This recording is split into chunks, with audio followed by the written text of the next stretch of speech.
Hi everyone, so I am going to hopefully get my birth video in to talk about labor and delivery, and so I will try and get through this without it being a huge long video, but baby girl has been sleeping most of the day, so I think that we can get this in.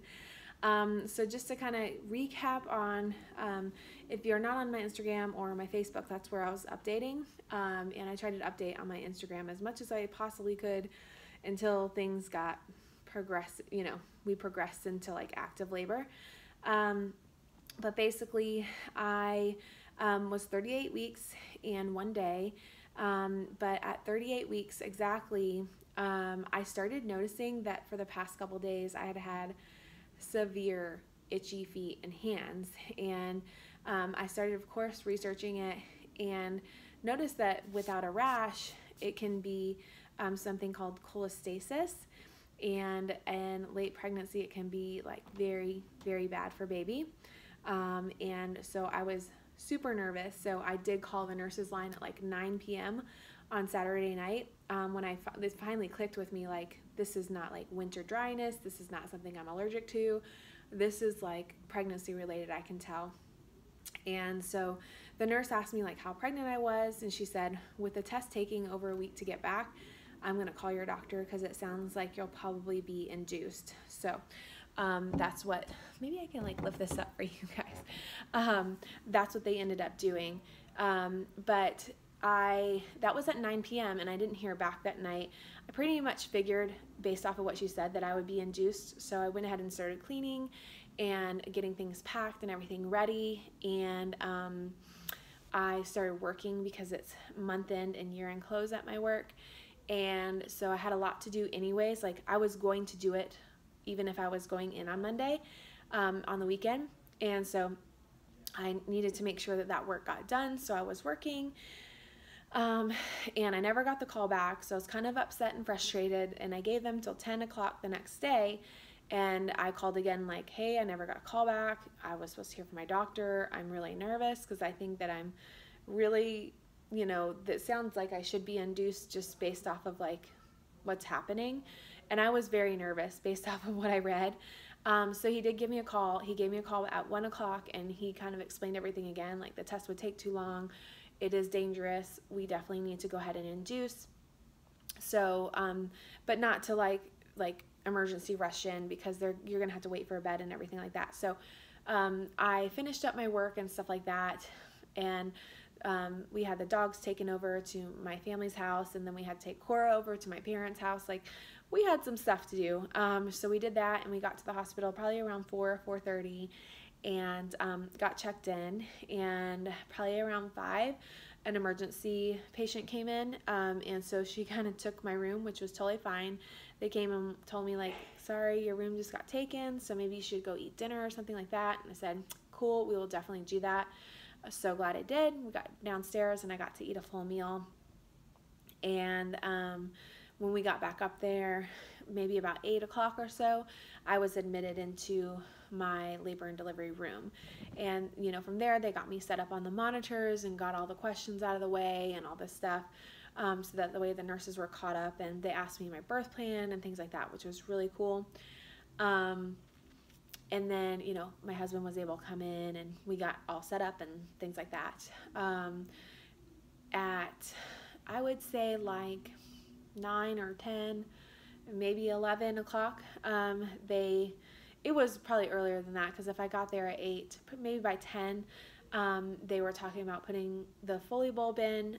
They did a check on me and I was only 1.5 centimeters, which was not surprising at all because I hadn't had like barely any contractions the whole pregnancy, maybe a Braxton Hicks here and there, but nothing really. So I was expecting that, and so they talked to me about the Foley bulb, and I had done a lot of research on it already, so I of course said yes to that. It's the most natural way to start an induction, at least. So they put that in, and I would say it was around 2 a.m. I think my husband said. It came out and I was at a 5.5, which is great. I could not believe it worked like that well. I was having contractions, but they were definitely not hurting. They were coming like every 3 minutes, but they were not hurting at all. So then they wanted to start the Pitocin, and which I forgot to mention is the nurses had like asked the doctor, like, are we going to start both, so that way we can like just start the induction, or we want to do one or the other.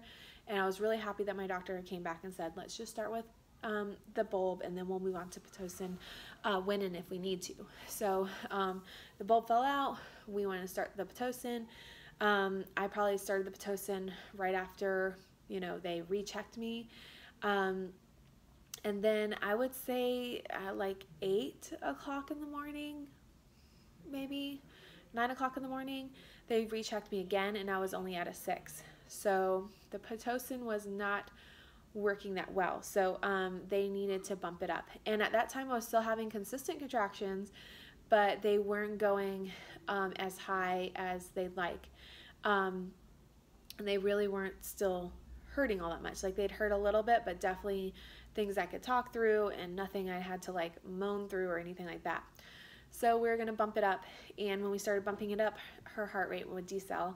So they, you know, that first time it happened, everybody was in the room making sure everything is okay. Like, you need to turn now. We don't really care if you're having contraction. Like, turn. Let's get her heart rate back up and stuff like that. And they would completely stop the Pitocin, and then they would restart it slowly, and she would decel again. And so they turned it off again. They would slowly increase it, and I think she decelled a 3rd time, and that's when the doctor came in and was like, we can't have this happen again. Like, you know, plans don't always go where they want to go. We're going to keep trying different things, but I would recommend that you get an epidural. It seems like you're fighting through them, because at this point they were really strong and they hurt really bad. So my daughter's about to come in here, I can tell. They were hurting very badly. I was moaning through every single one of them. And go sit down, baby. I'm making a video, okay? All right, thank you. And so at that point, he told me, I think it's time that you should get an epidural. And so I completely agreed with him. I wasn't upset about it. So they came in, they gave me the epidural very soon after he said it. And I, of course, was in a ton of less pain. And within, so that was probably at like, that was like at 12 noon that happened. Yeah, that was like at 12 noon. And really soon after that, like at 12:30, 12:45, maybe 1, I was feeling like a lot of pressure, like a beach ball is about to come out my front or back. There was something that was about to come out. So, and it was only during contractions that I had that feeling. So, oh goodness, sorry guys. So I called the nurse in just to let her know, because I obviously had never experienced this before, so I needed to know, like, is this something I'm supposed to tell you? Like, I'm just letting you know it feels like a beach ball is about to fall out of me, and it's only when I'm contracting. And she's like, okay, well, that's a really good sign. We don't want to check you just yet. Oh, somewhere in there they broke my water. I totally forgot this part. Sorry, guys. They broke my water when I got to a 6. And so I had the bulb and the Pitocin, and I hadn't gotten anywhere. And so like at that 8 or 9 o'clock mark, they broke my water and put the internal monitor on her head. And that's like when they got those decels and stuff, and they could get like accurate reading. So when I told her that I felt all that pressure during contractions, she said, like, we don't want to check you just yet, because like we just gave you the epidural and we don't want to introduce any bacteria in. So I don't think, based off of the fact that you're only feeling pressure during contractions, that you're there just yet, but we will, like, in an hour. So I would say like 30 minutes later she came in with the doctor, and the doctor checked me, and she's like, the baby is right there. She probably checked me and was like that far. She's like, she's at a full 10 and the baby is right there. So the epidural did work for me. Like, it let me relax, and it let baby come way down and open way up. and my cervix was facing so far back, and by the time she checked me then, the baby was there. My doctor had told me a couple hours ago that he was headed to his office and that he would come back when I was ready, and so they gave him a call and was like, hey, like, she is like way ready. Obviously the nurses were like, you know, you're not to the point where you need to push, so don't push any, but because I was still only feeling the pressure during a contraction and not all the time. And so and I wasn't worried. I was not freaked out. I had been to his office a bunch of times, so I knew just how far it was. It was also New Year's Eve, so Atlanta traffic was not bad that day. Thank the Lord, because he would have been in traffic if it had been any normal day. So I was not worried. I was like, he'll be here in an hour. Like, I'm not going to worry about it. I'm not in pain. I'm just feeling like beach balls are going to fall out of me. So throughout the hour, I think that maybe it kind of felt like more pressure even when there wasn't a contraction, but really it was mostly just during contractions.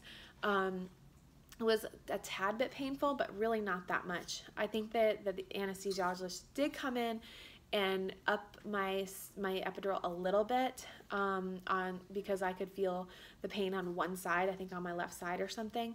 So they took a little bit of pressure away, but I mean, it was pressure.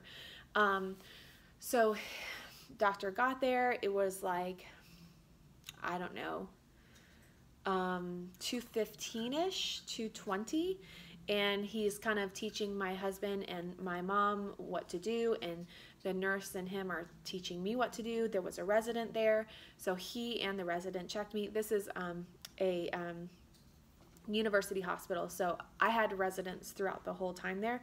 All the doctors were residents, some of the nurses and all that, I believe. I don't know, but I know the nurses or the doctors were residents. So he had him and a resident there, and he was kind of like teaching her stuff through it and stuff like that. So it was just really calm and relaxing. Like, I liked that he almost was busy doing other stuff, but he was trying to teach me how I'm supposed to breathe and stuff like that. So basically it was just like, all right, on the first contraction, we're gonna push. So when you feel it, or when we tell you that you're having a contraction, we're gonna push. And so the very first time I took in air and I let it completely out right then and tried to push, and he was like, absolutely not, that is not what I just told you to do. My doctor is like straightforward, and he does not have time for you to, like, I laugh because it's such a unique, like, how he handles business is unique, I guess. And it can, yeah, anyways, it was funny. But I don't hold my breath very well because I don't breathe through my nose very much, and I always feel like I'm not getting enough air in my body. So I breathe in and out very quickly. So to me, to take in a breath and hold it for 10 seconds and push did not seem natural. But I figured it out. So anyways, we did like 3 pushes per contraction. The first one obviously only got 2 in because I was being schooled on how to do it.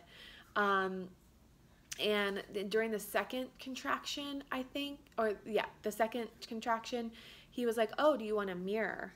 And I'm like, absolutely. Like, I was almost in tears when he asked me. Like, he's like, someone get the mirror right now. So, you know, I pushed through that contraction, and then he was like, do you want to feel your baby? Because your baby is right there, and when you push, we see her head popping out. So I had the mirror, and he kind of like helped me feel her head, and it was so cool. It was so neat. And then I had the mirror, so then I could see, like, and he even told me, he's like, well, it's going to probably be even more motivation to get her out because you're going to be watching, and you can kind of see what work you're doing and what work you're not doing if you're not giving it your all or whatever. And so I got to watch her be born, which was so cool. The coolest moment ever. I will never ever not want that experience again. Like, to have the mirror was so cool. I could see her head and all of her hair. She had so much hair. Just super cool. So we went through, I think, 3 or 4 contractions, like actual, you know, and they were pretty far apart. They were still like 3 minutes apart, so we were a little bored in between contractions. We're like, we're all sitting around like, like waiting for it. And you know, we were kind of joking about it, like, did you miss a contraction, or did we miss it, or what's going on? So it was like a 3-minute wait between each one, but I think I pushed for 4 contractions and her head was out, and then I just kind of had to breathe the rest of her out, and she just came out. So I only pushed for maybe like 15 minutes, which is crazy. I had no idea that my body could do that. Really crazy. Like, cannot believe that. That's my first vaginal birth, and she just like, and he even said, like, during it, he's like, this is going so well for you being on an epidural, that you are pushing her out this quickly. Like, this is going awesome. So it was really reassuring to have the mirror. It was reassuring to be like, I'm doing the right thing. And I will say that I think I looked at my husband and I'm like, it's because we work out, honey. Because at first I was pushing with my face, which is what a lot of people do and what they tell you not to do. So as soon as they told me I was doing that and to use my diaphragm and my muscles and my abs, that's what I did. I just needed to be told to do that. And even though I couldn't feel it, I could like focus on that area because I'm so used to it. So I feel like that really was something that we had an upper hand with, was like knowing how to use your body. And it to be like muscle memory kind of. So even when you're on an epidural, I don't know, it was cool. I'm pretty proud. I'm pretty excited that it went so well. So I told them that I wanted delayed core clamping and that I wanted her right on my chest. I don't want you cleaning her, just put her up there. Before I started pushing, I just took off all my clothes. It didn't even matter. And so she was just, you know, once she was born, she came up onto my belly and my chest, and they did delayed cord clamping for about 3 minutes, and Alex obviously cut the cord. And what else happened? Oh, during that time, within the next 2 contractions, my placenta came right out. Alex was like, it just happened. It just came right out. And he thought it was the coolest thing. He thought the whole experience was really neat. But he's like, that placenta was so big. It's like a whole organ. And he told me, he's like, the way you explained it, I thought it was like this little. I'm like, no, it's this huge thing that takes up a lot of your stomach. And he said it was so big. So that's cool. And that's the only thing that I didn't even tell them, but I really wanted to, and I forgot to tell them, was I really wanted to see the placenta, and I didn't see it. I heard the resident say, oh, it's out.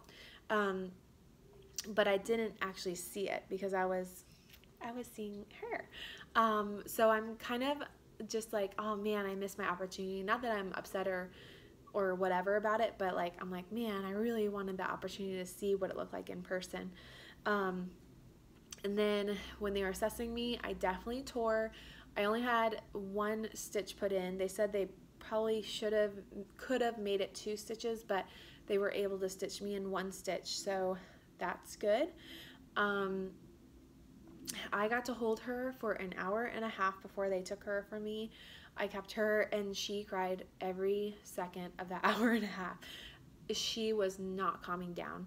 So they were like, well, maybe we should take her and do her assessment, which was right here next to me. They had all that, you know, the heated lamp in her bed right next to me. And so they started assessing her, and they were like, we need to find out if she has a heart condition or whatever, or it's just because she won't calm down, because her heart rate was at 200. So they continue with the assessment and did the eye ointment and the vitamin K shot, and she relaxed right away. Like, all she needed was all that poking and prodding, and then she just completely calmed down. And then her heart went to normal, and they were like, oh, okay, no, it's just because she's been crying forever. And so that was nice, because when I got her back, she was more tame and quiet. So we had skin to skin, and you know, tried to get her to latch and stuff like that. I don't really remember that much of that time between when I actually delivered, like after she went away for those, you know, 5 minutes or whatever, and I got her back.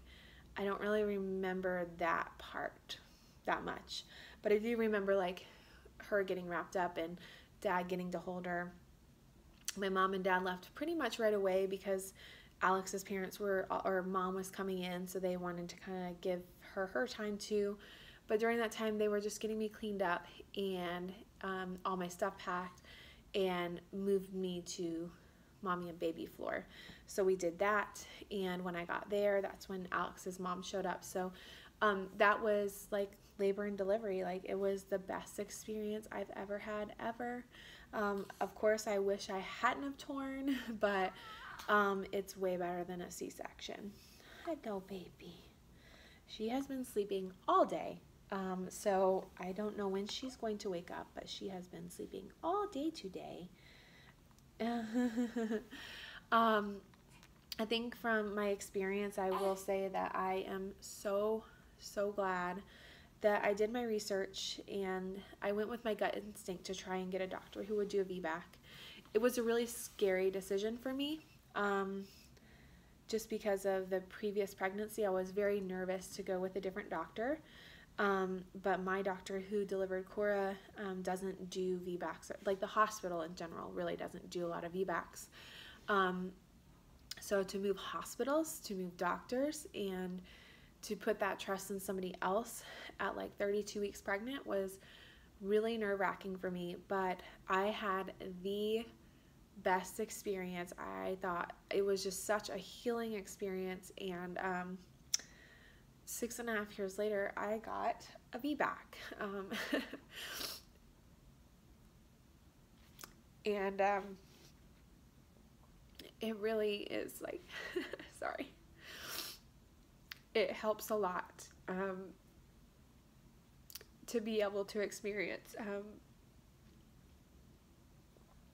a full-term birth, like a full-term pregnancy, completely normal pregnancy, like super quiet until the very end, you know, the day of induction.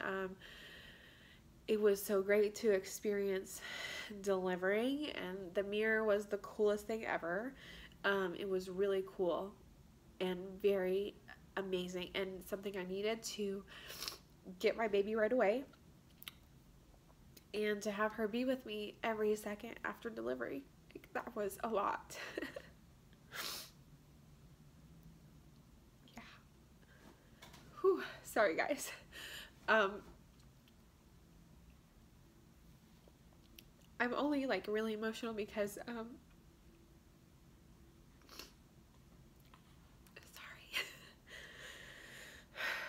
Until you have a baby, which I hope it never happens, but you have a baby and that baby is taken away from you for 12 hours. And then they're not with you all the time. Like, you have to physically go see them every time you want to see your child. That's really hard. Really, really hard. Physically and obviously emotionally. So it was a huge healing experience. So I'm really glad I got it. So, yeah, I hate to cry at the very end, but guys, but it's all happy tears. I mean, I've just had the most amazing experience. And I really wouldn't change anything other than being able to see the placenta. That would have been really cool. But I couldn't have asked for like a more patient doctor who was not going to force a C-section on me, but only, you know, if it needed to be done, it would have been done. And he made that very clear with her heart rate, you know, going down 2 or 3 times. I don't remember if it's 2 or 3. He's not scared to do it, and he's not scared to tell me if that needs to be done. But he was super patient with turning off the Pitocin, redoing it, turning it off, redoing it. Give it one more shot. Okay, now you know, they did such an amazing job. And you could tell that he really cared about this one and my experience, and not how many hours he was sleeping, because he had, so when you have a VBAC patient, the nurses told me that the doctor has to be there the entire time, from the time you get there until the time your baby is delivered. And I got there at like 8 o'clock on a Sunday. And I delivered at 2:44 on Monday. And he had 4 other deliveries, or 3 other deliveries that day, including me. That's 4. And that's a lot. Like he, you know, he was there for so many hours. He went into the office. Like it was just really cool that he was so patient and hadn't slept in probably forever. And was just a really awesome doctor. So anyways, that is it. I know that's a long-winded video, and I said it wouldn't be, but it is. But she should be with her grandma right now, and I feel bad. But yeah, we named her. Took us a day to get her name, but her name is Isla Grace, and she's a cutie patootie. She looked just like Daddy coming out, and she still does. She still looks like Daddy. Those big chubber cheeks. She's got the big chubber cheeks. She was 7 pounds and 3 ounces and 18.5 inches. Totally thought I was gonna have an 8-pound baby, but yeah, she's just a little nugget of a little baby, and she's just the sweetest. I mean, you would have thought that hour and a half that she was crying after birth was gonna be how she's always gonna be, but no, she is literally like this all the time. She's so good. See, I'm such a good baby. I'm such a good baby. Yeah. So, all right, guys. You guys have a wonderful, wonderful day, and I will hopefully be updating with more things very soon.